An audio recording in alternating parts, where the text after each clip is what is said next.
Happy day बच्चों। San academy पल्लीकरणी में आपका हार्दिक स्वागत।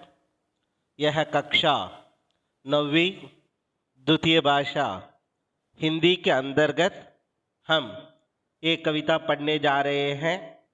कविता का नाम है एक फूल की चाह। ये कविता जो है पिता और पुत्र की भावनाओं को व्यक्त करने वाला ये कविता है। ये कविता सिया राम शरण गुप्त जी के द्वारा लिखित है। यह कविता कवि की शीर्षक से लिखी गई लंबी कविता के संक्षिप्त से अंश तैयार किया गया है। प्रस्तुत कविता में कथा की प्रधानता है। पूरी कविता छुआछूत की समस्या पर केंद्रित है। इलाके में महामारी का प्रकोप है। प्रतिदिन कोई न कोई बालक उसका शिकार हो रहा है। इसीलिए सुकिया का पिता उसे खेलने के लिए बाहर जाने से रोकता है, पर बाहर जाने से रोकने पर भी वह नहीं मानती है। एक दिन सुकिया भी महामारी की लपेट में आ जाती है। बीमार सुकिया की इच्छा है कि मंदिर में देवी को अर्पित फूल लाकर दिया जाए। उसका पिता भक्ति भाव से देवी के मंदिर में पहुंचता है। वहाँ श्रद्धा पूर्वक अर्चना करता है। जैसे ही वह प्रसाद लेकर लौटने लगता है कि देवी के सवर्ण भक्तों की उस पर नजर पड़ जाती है।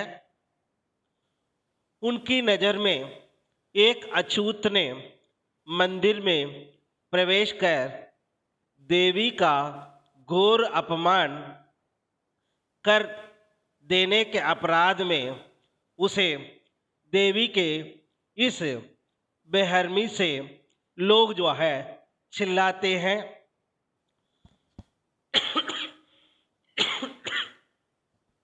चिल्लाते हुए देवी के सवर्ण भक्तों ने उस पर नजर पड़ जाती है। उनकी नजर में एक अछूत ने मंदिर में प्रवेश कर देवी का घोर अपमान कर दिया है। वे उसे बेहरमी से पीटते हैं। लोगों की यातना का शिकार होने के दौरान सुकिया का पिता यह सोच सोचकर हैरान होता रहता है कि देवी के इन भक्तों की अकल तो नहीं मारी गई। भला ये मुझे देवी से कहीं ज़्यादा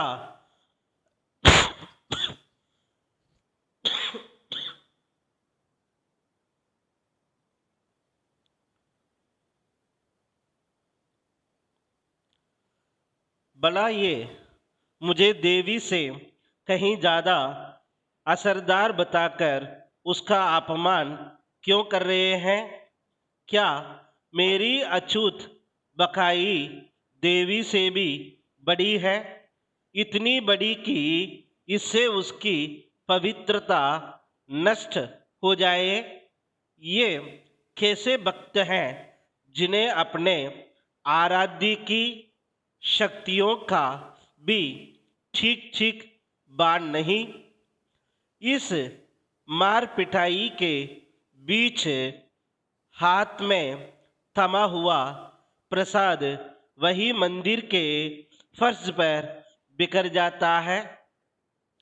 सवर्ण भक्तों का गुस्सा तब भी शांत नहीं होता।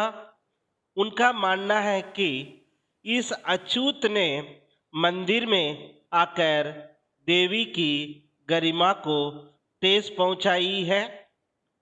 वे मंदिर को अपवित्र करने के अपराध में उसे 7 दिन की सजा दिलवाकर ही हम दम लेते हैं। सजा की अवधि समाप्त होने से पहले ही उसकी बीमार बेटी का निधन हो जाता है।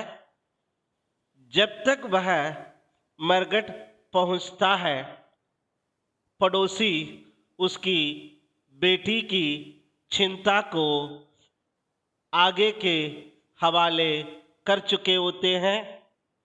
बेचारा पिता मन महसूस कर रह जाता है। इस प्रकार से ये जो कविता को हमें पढ़ने से पता चलता है कि महामारी के कारण छहों ओर मृत्यु और अवसाद हाहाकार मचा हुआ है। अन्य पिताओं की तरह सुकिया का पिता भी अपनी बेटी के लिए चिंतित है। उसे खेलने बाहर न जाने देना चाहता है, परंतु बच्चे महामारी का अर्थ क्या जाने। सुकिया भी खेलने से नहीं रुकती और पिता ठोकने से अंततः जब वह बीमारी की चपेट में आ जाती है, तब पिता से आग्रह करती है कि उसे एक ऐसा फूल ला करके दो जो देवी के चरणों में अर्पित किया जा चुका हो। दुख और चिंता से ग्रसित व्यक्ति की प्रकृति के मनोरम उपादान भी राहत नहीं दे पाता है। जो रात उसके आराम का साधन बनती है, वही चिंता होने पर काल यात्री नजर आती है। रात में चमकते टिमटिमाते तारे हृदय को प्रसन्न नहीं करते, बल्कि अंगारों से प्रतीत होने लगता है कि महामारी से सुकिया को घेर लिया था। सुकिया की इच्छा को पूरा करने के पिता पर्वत की चोटी पर बने मंदिर में पहुंचे, जहां लोग भजन गा रहे थे और बहुत भीड़ थी। उस समय पिता को सिर्फ अपनी बेटी की इच्छा ख्याल था। वह भूल गया था कि समाज उसके मंदिर में प्रवेश को स्वीकार नहीं करेगा, परंतु उस प्रसाद स्वरूप फूल कुछ लौटाए जिन्हें वह बेध्यानी से लेना भूल गया। जब होश आया तब झटपट माँ के आशीर्वाद से बेटी तक पहुँचाने का उतावला हो उठा। फिर भी जो वो उतावला उसके हृदय में थी, कैसे भी अपनी बेटी को बचाने के लिए वो येन केन प्रकारेण प्रयत्न कर रहे थे, लेकिन देवी के उन सवर्ण भक्तों से कहीं अधिक मानवीयता और सामाजिकता की भावना को सुकिया के पिता के पड़ोसियों में थी, जिन्होंने सुकिया का दाह कर्म कर दिया था। बेटी की यह हालत होने पर उसके पिता के हृदय में क्या बात बीत रहा होगा। एक फूल की चाह से हमें ये पता चलता है कि एक फूल से भी वो अपने बेटी के दर्द को, उस दुख को वो दूर करना चाह रहे थे पिता।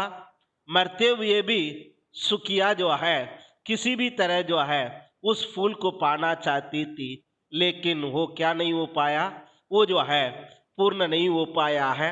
इसलिए इस कथात्मक का नाम जो है एक फूल की चाह रखा गया है। धन्यवाद बच्चों।